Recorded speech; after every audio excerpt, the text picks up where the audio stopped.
Hey grasshoppers, hope you've had a nice PE and music afternoon. I'm going to read to you today chapter 21, Goodbye, Violet. I wonder what's going to happen in this story, this chapter. Remember they just found the gum machine, what was it called?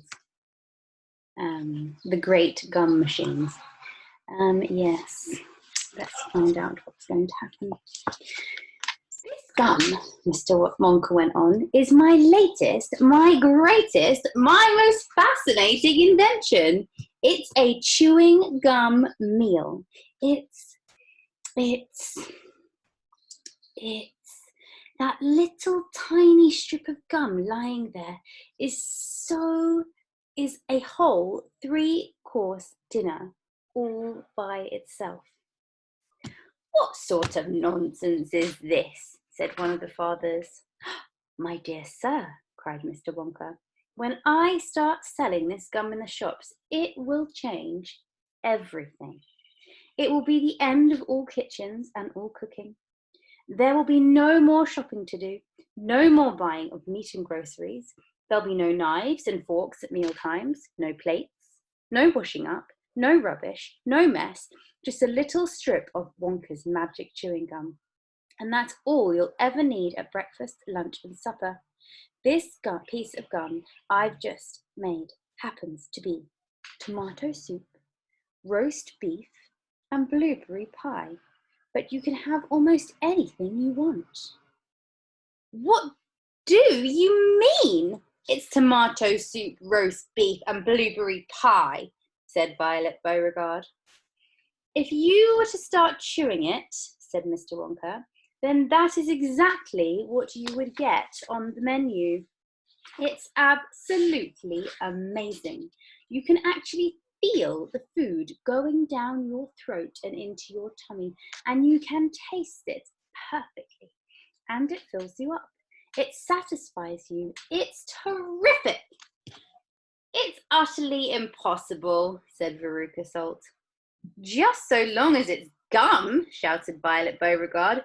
Just so long as it's a piece of gum and I can chew it, then that's on me.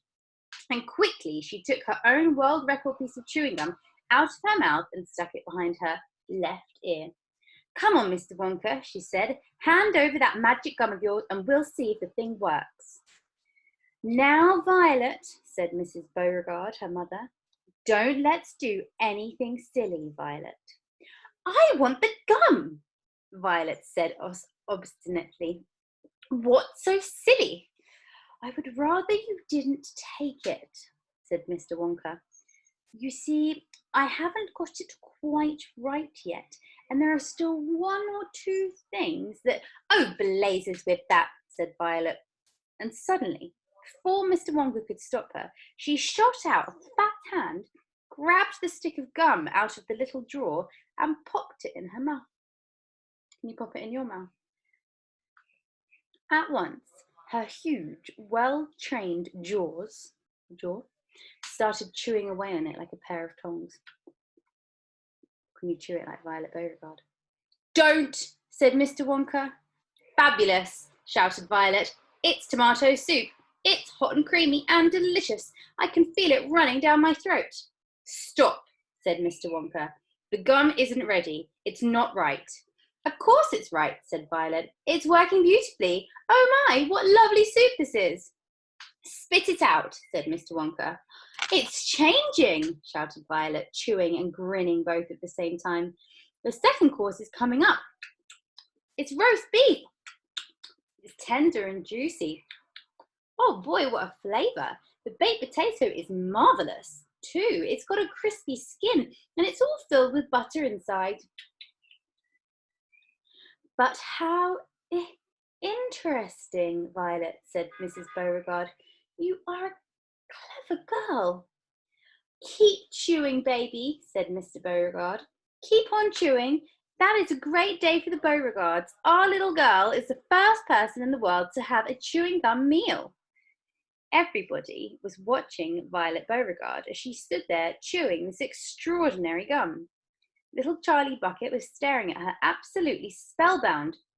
watching her huge rubbery lips as they pressed and unpressed with the chewing, and Grandpa Joe stood beside him, gaping at the girl. Mr. Wonka was wringing his hands. Oh gosh, wringing his hands. And saying, no, no, no, no, no, it isn't ready for eating, it isn't right, you mustn't do it. Blueberry pie and cream, shouted Violet. Here it comes. Oh my, it's perfect, it's beautiful, it's exactly how I thought it would be. I'm chewing, it's as though I'm chewing and swallowing great big spoonfuls of the most marvellous blueberry pie in the world. Good heavens, girl, shrieked Mrs. Beauregard suddenly, staring at Violet.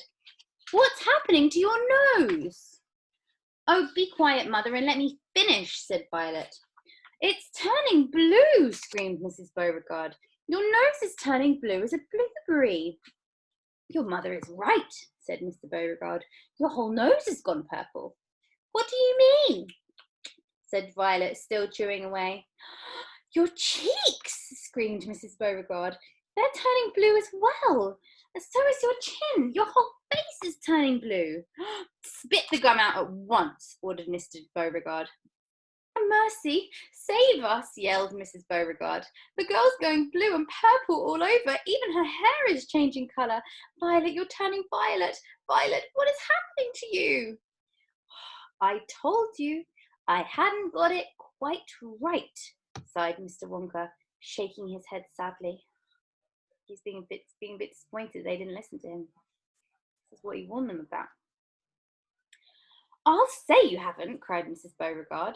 Just look at the girl now. Everybody was staring at Violet, and what a terrible, peculiar sight she was. Her face and hands and legs and neck, in fact the skin all over her body, as well as her great big mop of curly hair, had turned a brilliant purplish blue, the colour of blueberry juice. It always goes wrong when we have to come to the dessert, sighed Mr. Wonka. It's the blueberry pie that does it, and I'll get it right one day, but you'll see. Violet, screamed Mrs. Beauregard, you're swelling up. I feel sick, said Violet. You're swelling up, screamed Mrs. Violet again. I feel most peculiar, gasped Violet. I'm not surprised, said Mr. Beauregard. Good heavens, girl, screeched Mrs. Beauregard. You're blowing up like a balloon. Like a blueberry, said Mr. Wonka. Call a doctor, shouted Mrs. Beauregard. Prick her with a pin, said one of the other fathers. Save her, cried Mrs. Beauregard, wringing her hands. Ooh. This is Violet Beauregard right now. Uh-oh.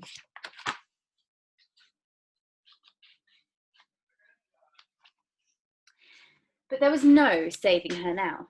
Her body was swelling up and changing shape at such a rate that within a minute it had turned into nothing less than an enormous round blue ball, a gigantic blueberry, in fact, and all that remained of Violet Beauregard herself was a tiny pair of legs and a tiny pair of arms sticking out of the great round fruit and a little tiny head on top.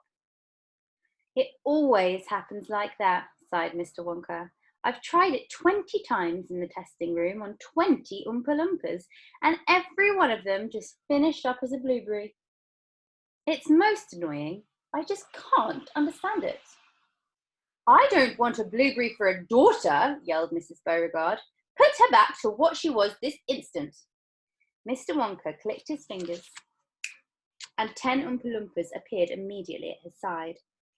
Roll Miss Beauregard to the boat, he said to them, and take her along to the juicing room at once. The juicing room? Cried Mrs. Beauregard. What are they going to do to her there? What do you think, grasshoppers? Squeeze her, said Mr. Wonka. We've got to squeeze the juice out of her immediately. After that, we'll just have to see how she comes out. But don't worry, my dear Mrs. Beauregard. We'll get her repaired if it's the last thing I do. I am sorry about all this, I really am. Already the 10 Oompa Loompas were rolling the enormous blueberry across the floor of the inventing room towards the door that led to the chocolate river where the boat was waiting. Mr. and Mrs. Beauregard hurried after them. The rest of the party, including little Charlie Bucket and Grandpa Joe, stood absolutely still and watched them go. Listen, whispered Charlie. Listen, Grandpa. The Oompa Loompas in the boat outside are starting to sing. The voices, 100 of them singing together, came loud and clear into the room.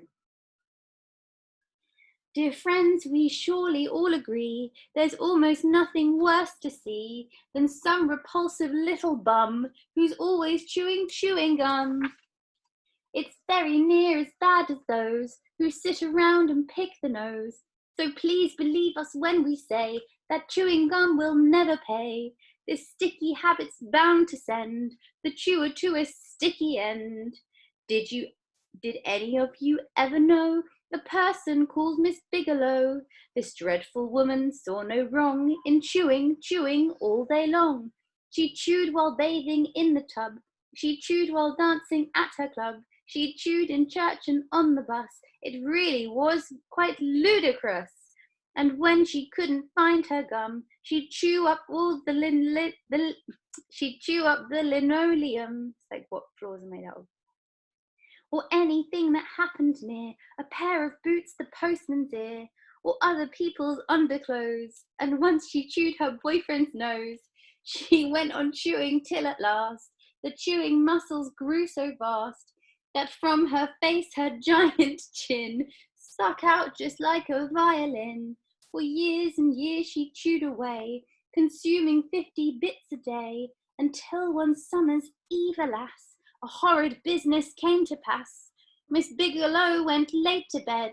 For half an hour she lay and read, chewing and chewing all the while, like some great clockwork crocodile. At last she put her gum away upon a special little tray, and settled back and went to sleep. She managed this by counting sheep.